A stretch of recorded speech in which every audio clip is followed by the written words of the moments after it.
Вы когда-нибудь задумывались, сколько слез вмещает письмо с фронта? Представьте, треугольный конверт, запах пороха, дрожащие строки на таджикском. А на обратной стороне пятно. Может, это чай или кровь?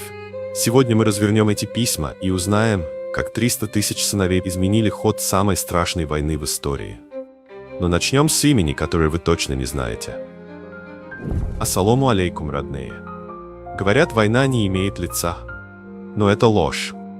У нее тысячи лиц. И сегодня вы увидите их.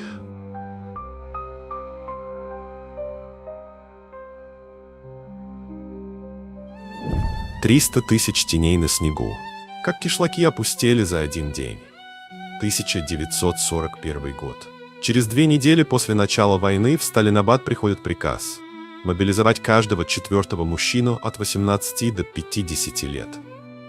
16-летний Ахмадбек из Пенджикента прибавил себе 2 года, привязав к ногам камни, чтобы казаться выше на медкомиссии.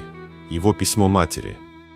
«Не плачь, я вернусь с орденом, как отец-пастух, который принес тебе волка». Через месяц он погибнет в Ржевской мясорубке. Даже не успев получить винтовку, шел в бой с гранатой и ножом. А в это время 70 тысяч женщин Таджикистана впервые сняли паранджу, чтобы заменить мужчин на хлопковых полях. Но это только начало. Знаете, что страшнее пуль? Цифры. 90 тысяч таджикистанцев не вернулись домой. 22 тысячи пропали без вести. Их имена сегодня выбиты на мемориале в Душанбе, но как часто туда приходят потомки. Хлопок, свинец и слезы. Чем на самом деле кормили тыл. Дети в рваных рубахах тащат вагонетки с рудой в полутемной шахте. 1942 год. Немцы рвутся к Сталинграду, а в Таджикистане начинается голод. Но каждое утро 300 тысяч детей выходят на поля и в шахты. Почему? Потому что хлопок – это не ткань, это порох. 500 тысяч тонн, столько собрали за войну. Из 1 килограмма хлопка делали 300 метров бинтов или 5 патронов. А еще был свинец. В шахтах Карамазара добывали 2000 тонн руды в год. 15-летний Файзула из Куляба спускался под землю на 12 часов, чтобы за смену наполнить 3 вагонетки. Через год он ослеп от мышьяковых испарений, но успел выковать снаряды для целой артбатареи. Его имя не найдете в учебниках. Зато нашли в архиве, в списках трудовых потерь. И да, кровь. 15 тысяч литров, столько сдали доноры Таджикистана. Доктор Ибрагимова из Ленинабада зашивала раны в полевом госпитале под Сталинградом, используя вместо ниток конский волос. А после войны ее наградят медалью за трудовую доблесть. Справедливо? Спросите у тех, кого она спасла. Герои, которых стерли из истории. От Днепра до Рейхстага 1943 год. Битва за Днепр. Нимат Карабаев, сын памирского охотника, первым бросается в ледяную воду. Его крик за Памир тонет в грохоте пулеметов. Через час его рота захватит плацдарм, а он получит звезду героя. Но через полгода его разорвет мина в Карпатах. А вот история, которую скрывали. Исмоил Хамзалиев из Гарма повторил подвиг Матросова, закрыв амбразуру дзота под Кёнигсбергом. Но в наградном листе написали «погиб в рукопашной схватке». Почему?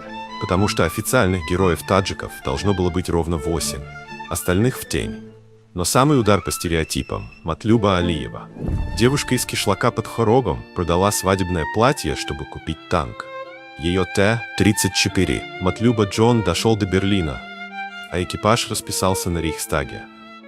От Памира до фашизма – 1 выстрел. Но в кинохронике ее лицо заретушировали, слишком восточное для пропаганды. Письма, которые жгут руки. Что писали матери, умирая. Это письмо нашел сапер в разрушенном блиндаже под Берлином. «Дорогая мама, сегодня убил фашиста. Он был молод, как мой брат. Мне снится тушь для ресниц, которую я обещал тебе привезти. Если не вернусь, купи ее на мои деньги». Автор Зеба Хасанова, санитарка.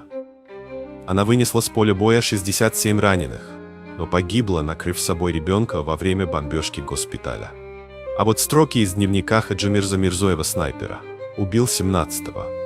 Его письма на немецком были с фотографией девочки. Может, он тоже хотел вернуться? Аллах, прости меня. Этот дневник не покажут в музее, слишком неудобно. И последнее письмо. Ассаламу алейкум, отец. Вы взяли Берлин. Сегодня видел, как русский, грузин и таджик вместе повесили флаг над Рейхстагом. Теперь я вернусь и научу сына стрелять только в волков. Автор Хайдар Касимов. Он погиб через 3 дня до победы. Их джанат там, где жива память моря. Эти люди не просили памятников. Нимат мечтал вернуться к своим якам в горах. Зеба хотела впервые накрасить ресницы. Файзула мечтал увидеть море. Но вместо этого они подарили нам мир. Когда вы едите сладости в Уразу-Байрам, когда целуете детей перед школой или смотрите на вершины Таджикистана, помните, что это их дар. Они не статистика, а те, чьи души до сих пор шепчут «не забывайте». Если вам нравится мой контент и цените мое творчество, поддержите канал финансово и, конечно, кто сколько сможет по возможности. Реквизиты в комментариях.